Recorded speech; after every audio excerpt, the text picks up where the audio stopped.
Good morning. Welcome to Around the World with Dane Waters. I'm your host, Dane Waters, and as you can see by my background, we're talking today about the Middle East. But before we get to that, and we get to our guest. Let's talk about what's going on around the world. First of all, economic meltdown. Okay, let's talk about stock markets. All my friends, I'm a poor man. I don't have money in the stock market, but all my friends who have money in the stock market, they're losing a lot of it. Now, why is that? Listen, I'm not an economist, so I can't really talk about it. We're going to have an economist on the show next week to talk about all this kind of stuff. But it really is about tariffs, the impact of tariffs. And it's not just necessarily the tariffs, it's just the uncertainty of what's going to happen. I mean, typically, most presidents around the world, have a plan. They say, okay, we're going to impose tariffs, and then we're going to do this, we're going to do this. But it's like a roller coaster with President Trump. Uncertainty. Yesterday, he was unwilling to rule out the possibility of recession, and so the stock market is just really getting hit. So we'll have to see how all that comes out.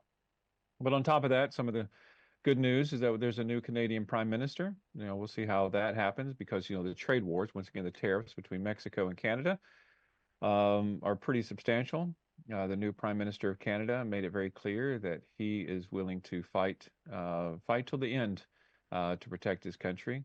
So we'll have to see who's going to win that war between Canada and the United States. But the impact, whether it's a 1 week war, a 1 month war, or 1 year war, or whatever it is, it's going to impact the economy of both countries substantially. Um, so we'll have to see how that comes out.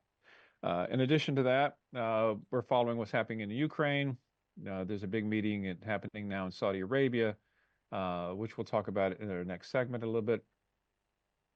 Why is it happening in Saudi Arabia? Why does MBS and the Crown Prince involved? But Trump even came out yesterday and started talking about how he will not resume intelligence sharing and other support for Ukraine unless Zelensky actually resigns.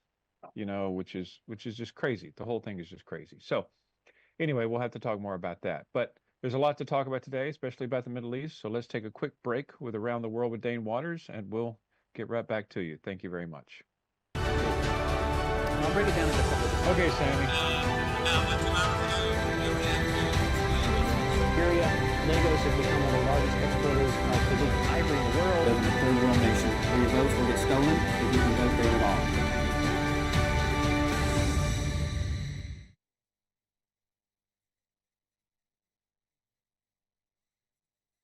Oh, no.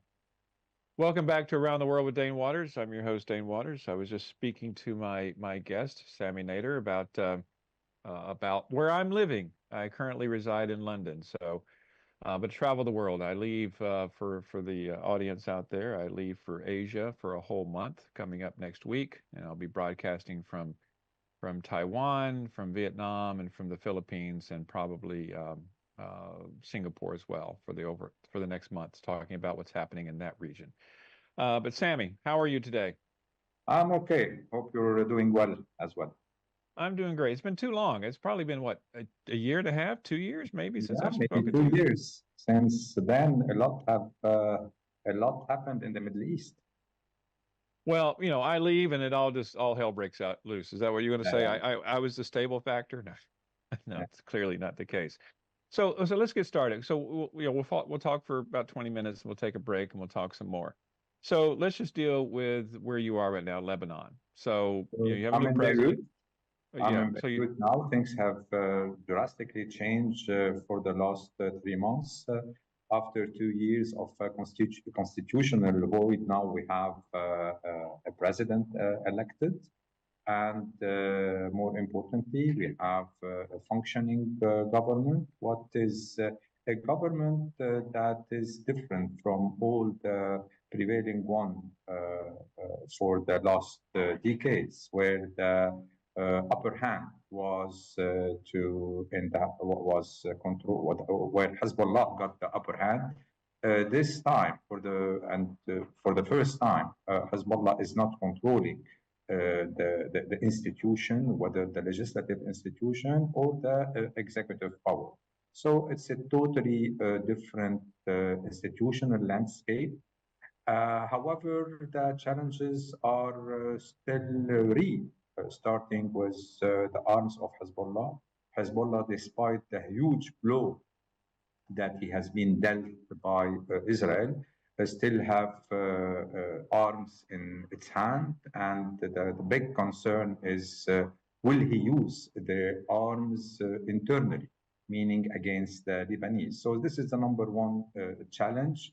The second big challenge is the possible impact of what's the drastic events that are happening in Syria to Lebanon. So it looks like the Ahmad al-Shara, the new president of Syria, has several challenges in front of him, namely his capacity to maintain order and to maintain Syria as a united country, given the fact that some sectarian groups are today trying to get some distance from the central power, whether the Druze, whether the Alawite, or the Kurds. As you know, Syria, like Lebanon, is a diversified country formed of different sectarian groups, and the integrity of Syria, or Syria as a united country, is today at stake. So what we are witnessing is a huge geopolitical shift, a huge race between regional powers, mainly Turkey, Israel, and Iran, trying to increase their area of influence across the Middle East. And we are trapped into this regional war powers, regional powers wars in the Middle East. There's a lot to dissect here. So let's talk about this. Well, you talk about Turkey, Israel, and Iran. How does America play into that, and how does the new Trump world play into that? Are they a factor? Are they going to have an impact? So America under Trump administration is taking a back step. It's taking a step back regarding what's happening. It used to be a supporter of the Kurds. It used to have a very strong hold in the eastern part of Syria, and Trump has signaled that the Middle East is not that important for him, that his major concern is with China. He wants to marshal his forces to contain China, and it doesn't look that the Middle East is a priority for it.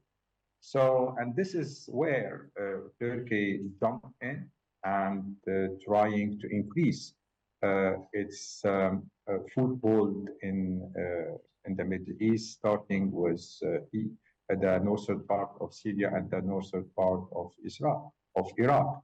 And this could lead actually to a disorder in the Middle East. Now, the good news, in my view, is this race was at the detriment of Iran influence in the region.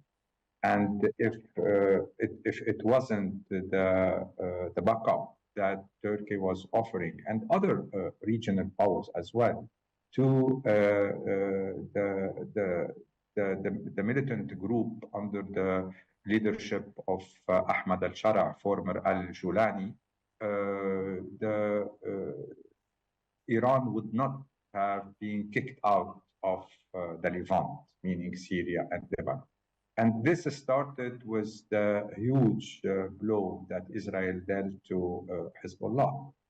Because Hezbollah, after October 7, has started on October 8, one day after, to wage a war against Israel to support Hamas. And this initiative proved very detrimental for him. It ended up with his leadership decapitated and his military arsenal substantially decimated. So this was the start of Iran decline in the region, and it ended with pro-Turkey movement advancing to Damascus and overthrowing Bashar al-Assad, who is the strong ally of the Iranian regime. Let me ask you, okay, so now Iran, I want to come back to Iran and talk about their nuclear weapons and possible attack by Israel, but what's the relationship between Turkey and Israel? I mean, if Turkey becomes a more dominant player, is there animosity between the two countries, or do you think that they could try to quote unquote divide up the region and work well together? This is a very good question, actually.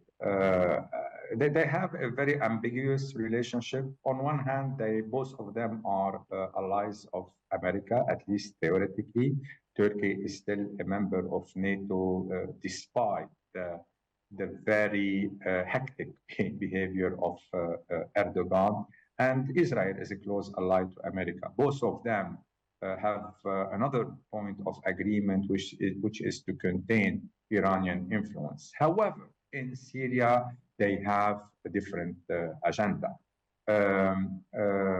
In Syria, Israel is in favor of supporting the Kurds. It is in favor of maybe a divided Syria or a decentralized Syria.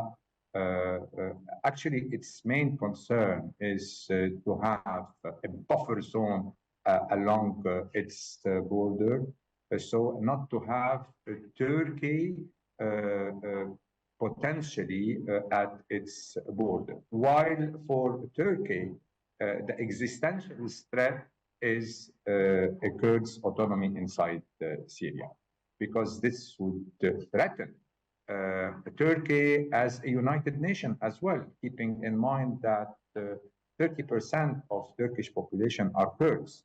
And if Kurds start to seek autonomy in Syria, this could be a very bad example from a Turkish perspective, from a Turkish government perspective, to Kurds in Turkey who will feel emboldened by this move. This is why Turkey is trying to deal, even if it has to recourse to military action, to any possibility of Kurdish autonomy, and more particularly of the military group of the Kurds inside Rojava, meaning the eastern part of Syria, the YPG.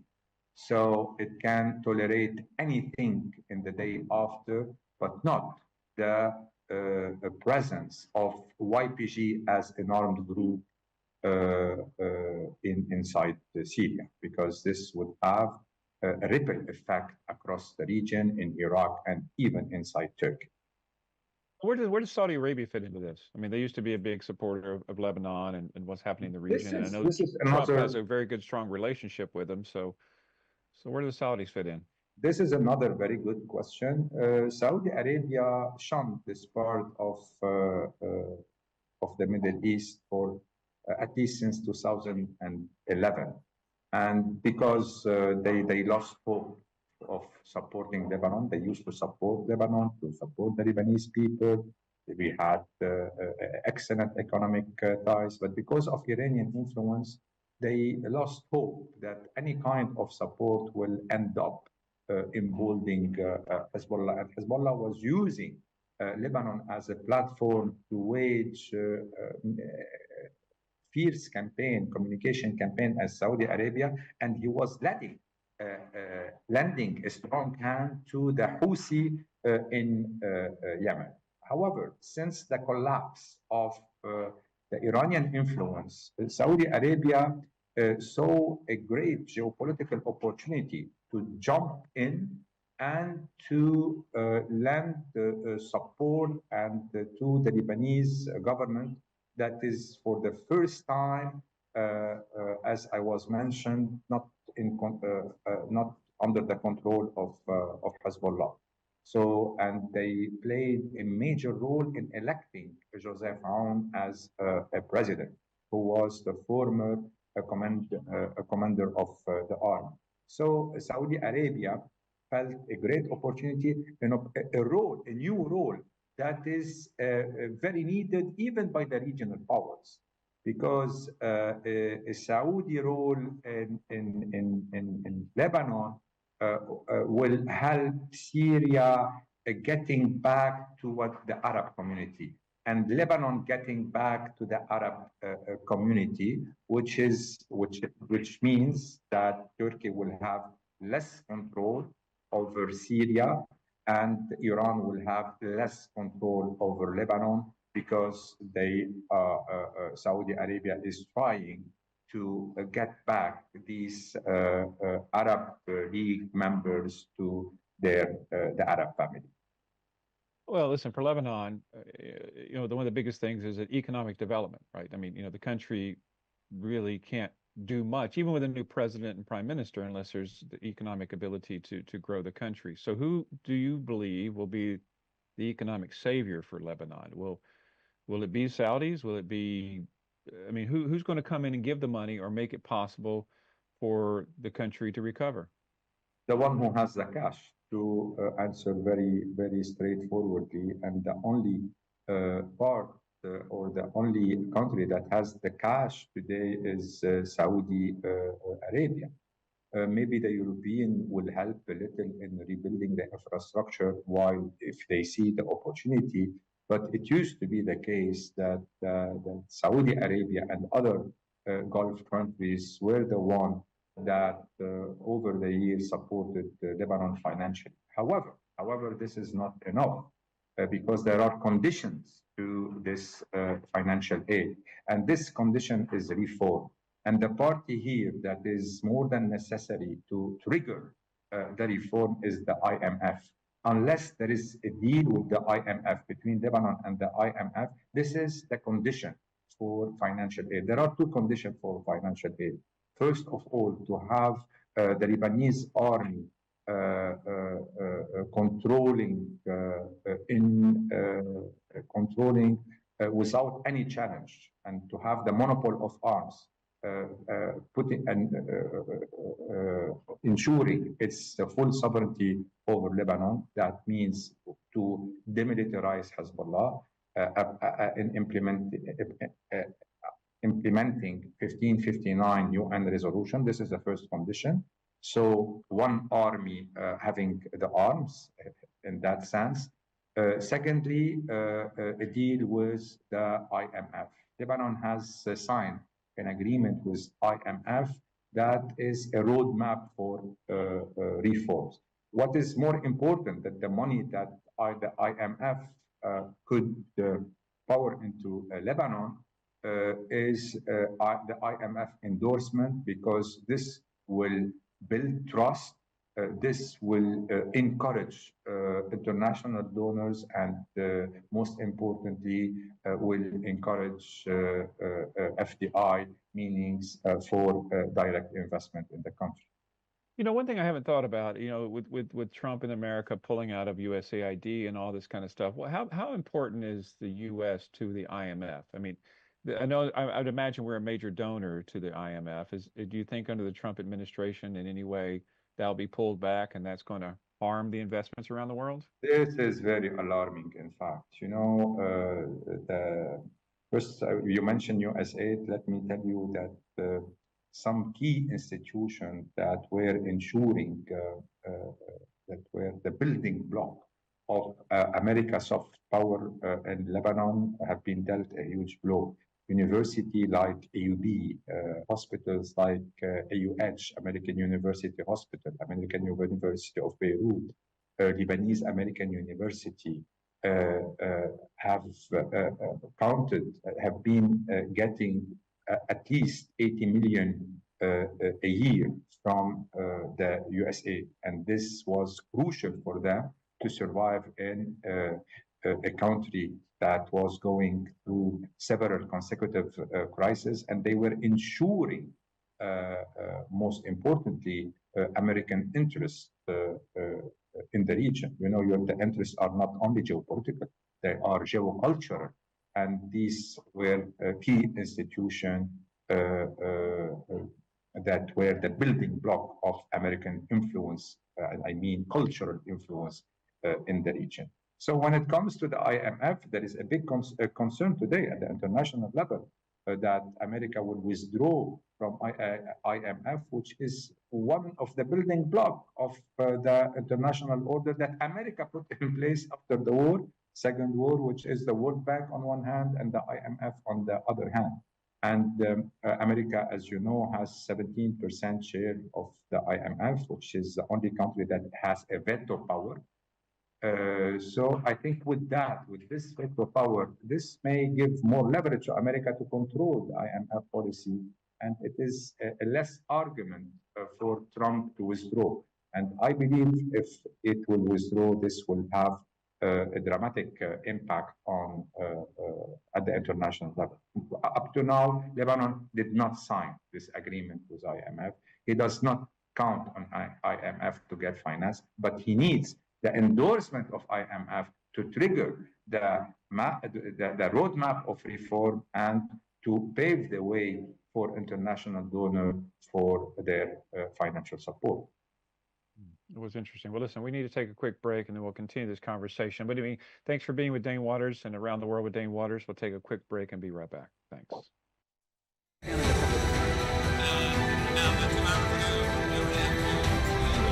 Syria, Lagos has become one of the largest exporters of illegal ivory in the world. Live in a third world nation where your votes will get stolen if you can vote there at all.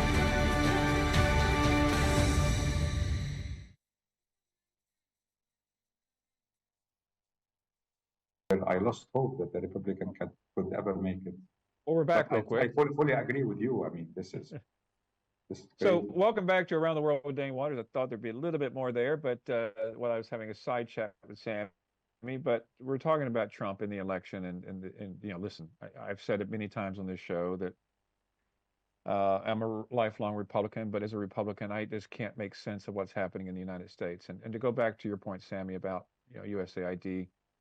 The Secretary of State announced yesterday that they're canceling 83% of all USAID contracts, and the 17% that are left are just going to revert back to the State Department. And for those of you who have been to Washington, D.C., about 2 blocks from the White House, there's a thing called Federal Triangle. There's this huge, beautiful building called the Ronald Reagan Building, and it's the USAID headquarters. And the fact is, within 24 hours, they actually chiseled the name off of USAID. It's mind-boggling to see what's happening in the United States when it comes to foreign aid. But foreign aid is critical, as Sami talks about. It's like we have soft power, and the vacuum of that, maybe not as much in Lebanon, but around the world, in absence of that, in places like Nigeria, without the USAID dollars, other countries, whether it's Iran, whether it's Russia, or whether it's China, is going to step in and take that over.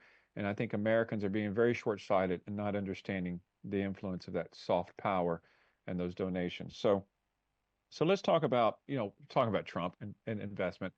One thing that always mind-boggled me, listen, Lebanon and Beirut specifically is one of the most beautiful cities in the world. Okay, it is. And when Trump is talking about bulldozing down Gaza and building a resort there and hotels there, and to me, I'm thinking, okay, if you want to invest that kind of money, invest it in Beirut. I mean, it would really be go a lot further. But what do you make of what's happening in Gaza, and Netanyahu and that whole situation? I mean, first of all, what has been done on October 7 has been detrimental for the Palestinians because it was a pogrom from all points of view. That is something that is not questionable. However, what followed and namely the fact and namely this amount of destruction that happened is deepening the divide between Palestinian and the Israeli. And the big problem today is there is no solution inside. Everyone is talking about the two-state solution, but this alternative, I think, is not holding anymore. Even the Palestinians are questioning this solution, given the fact that Israel is continuing its settlement, and namely in the West Bank. And the war took place in Gaza. However, what is at stake is the West Bank. And this is threatening the whole stability of the region, because what you will make of the 2 million living in Gaza, would you send it in Egypt? What impact will have this on Egypt? And if we're talking about another transfer of Palestinian in the West Bank, or some of them to Jordan, which is today something that is debated, it's not a secret anymore. This will threaten Jordan of collapse, at least the regime as it is today. So what is at stake is that the whole equilibrium in the Middle East, and we are in a deadlock because there is no alternative to this two-state solution. There is no visibility of the day after. Everyone is talking of the day after. Trump is pushing his Riviera solution or his Riviera dream for Gaza, but no one is buying in. And even the Arab, what they put as an alternative during the last Arab summit last week in Cairo, even this one is not flying. No one seems very excited about it. And their concern is the only alternative today, or the only possibility is to resume the war. And this would be detrimental. Well, listen, I noticed that Trump, I mean, the alternative solution that the Arab nations put forward, Trump just said no. I mean, and that the desire of the U.S. administration is to still develop Gaza and to move the Palestinians out. By the way, how many Palestinians roughly are there in Lebanon? There are, almost 300,000 to 400,000 in Lebanon. Most of them are living in camps. And this was their case since 70 years from now, since 48, even more. Well, so let's just talk about, you bring up an interesting thing about the two-state solution. I mean, honestly, listen, if Saudi Arabia decides they're not going to support a two-state solution, it's dead, right? I mean, because if the Saudis abandon it, there's no one powerful enough to make it happen. And what happens? Let's play this out. If the two-state solution is off the table, what do the Palestinians do? Do you think that will lead to more violence? I mean, I do believe. This is a great question. The Palestinian today would opt for the previous South Africa model. That means a one state, and they would have to fight the apartheid because they will live in Israel, controlled by the Jews. And given the demographic growth, they will come at one point where the situation is not tenable anymore, not sustainable for the Israelis. This is why the far right in Israel is looking for the transfer option.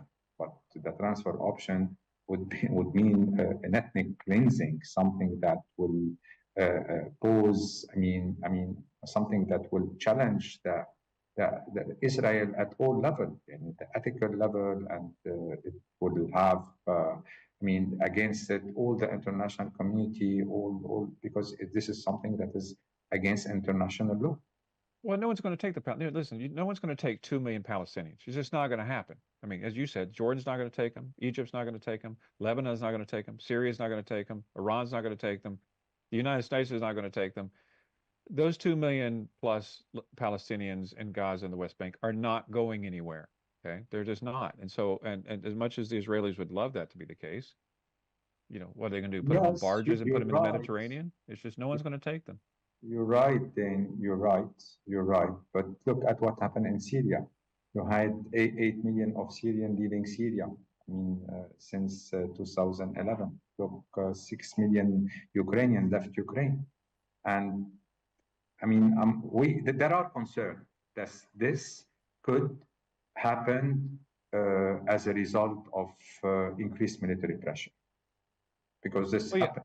Yeah, and then in West Bank, listen, my prediction, and I really hope I'm wrong, and that goes back to the West Bank, is that I think the next round of violence is going to be in the West Bank, where definitely. Because this is what is at stake. This is where the Israeli far right consider the Samaria and Judea, which is the West Bank, as a historic part of their historic Israel. And this is their perspective. And those people today are controlling the government. And this is to stay for there is no left anymore in Israel. So there are extreme right, and this situation is set to, to prevail for the seeing for the next decade maybe. Well, I mean, listen, this goes back to, I hate to bring everything back around to Trump, but it's relevant because Netanyahu and Trump have a very strong relationship, right? So, and I think that Prime Minister Netanyahu, feels very emboldened now, even more so, that he can do pretty much whatever he wants to do because America is going to be supportive of him. So, I think that if the Israelis decided to take a more active role in the West Bank, there's no one to stop them. There's just not, right?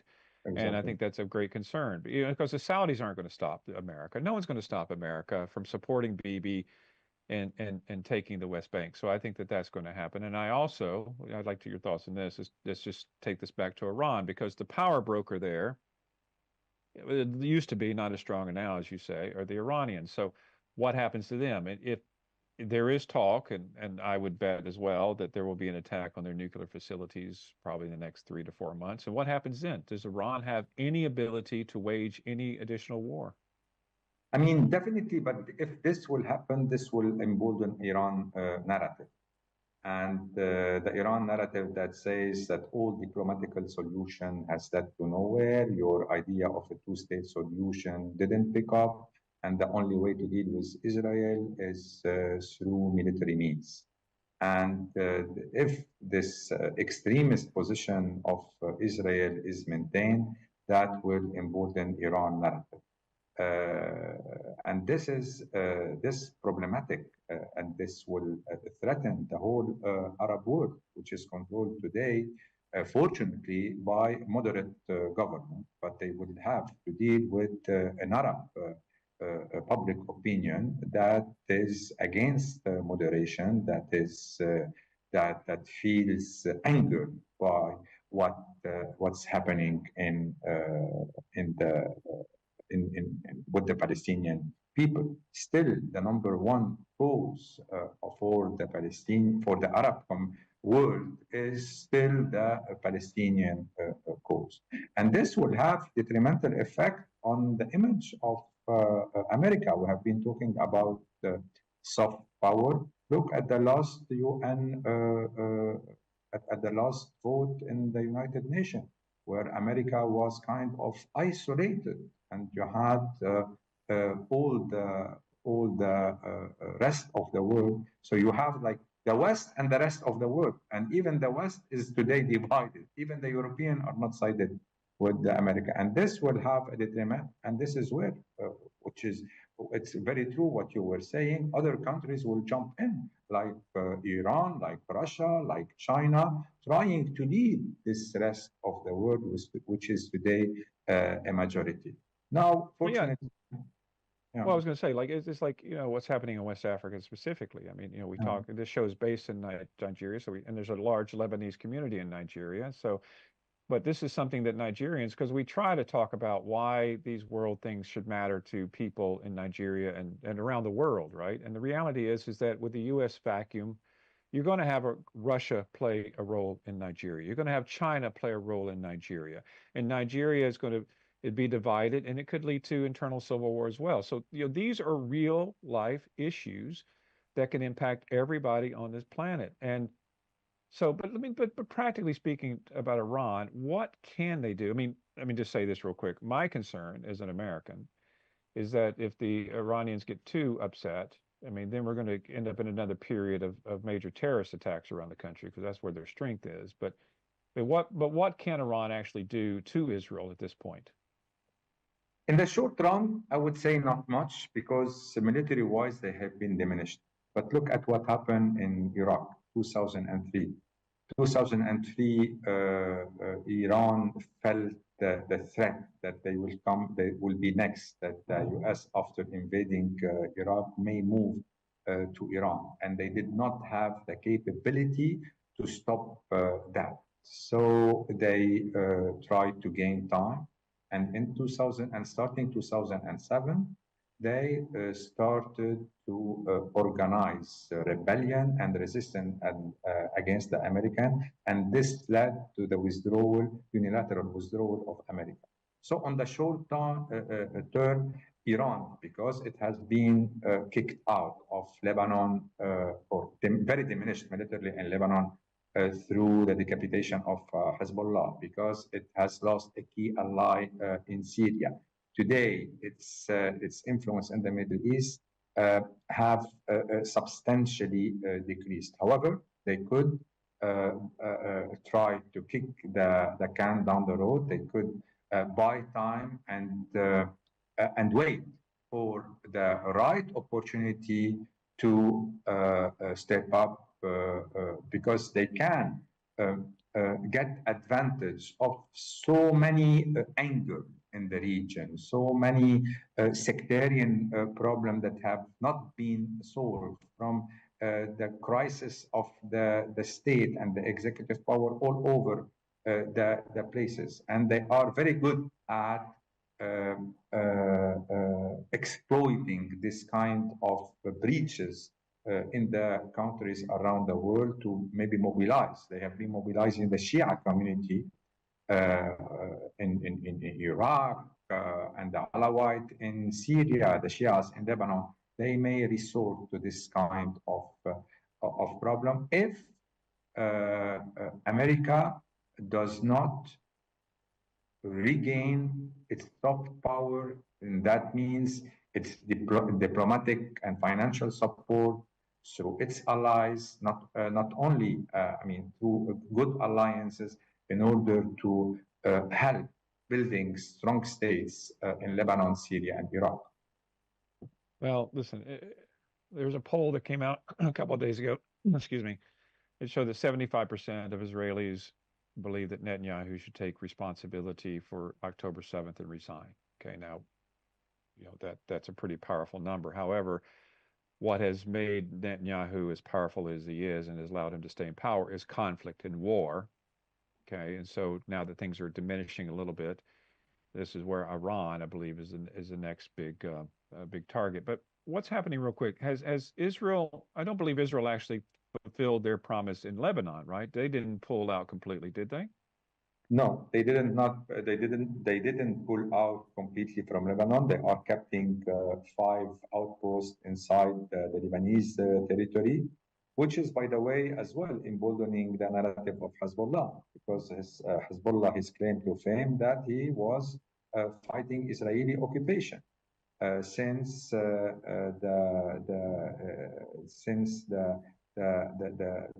legal government and the Lebanese army did not manage to do that. So, despite the agreement, the ceasefire agreement, if Israel keep its occupation of Lebanon, this on the medium term will be a source of a problem, because it will embolden Hezbollah that will wait for the right time to jump in and mobilize its community. And even the Lebanese population in general, 2/3 of them are today against Hezbollah, but they don't like at all if Israel keep occupying Lebanon. So let's go back to Lebanese people. I mean, it's a very divided community, so how do they feel overall about Israel? I mean, are they concerned that there will be continued conflict, or are people in Lebanon feeling like we have a time of stability? The conflict did not stop. It diminished. This is true, but like every day you have an Israeli attack against Hezbollah. So the Lebanese people are very concerned. They are worried about their daily life, about their security, and about their economic well-being. And despite the ceasefire agreement, they don't feel today comforted with the outcome. First, on one hand, Israel is continuing to occupy Lebanon, is continuing its military operation. On the other hand, Hezbollah is keeping its arms. So they are in the middle of fires, and they are really concerned that the war may resume at any point, and the kind of stability they are living today is very fragile. But why doesn't the IMF, not IMF, the military, the Israeli military, not the Israeli, the LAF, excuse me, just go in there and take out the weapons of Hezbollah? Why don't they engage directly with Hezbollah? This is a big issue. At one point, this has to happen. The president said that this is an internal problem the Lebanese have to deal with. I think that this requires a popular support by all the community.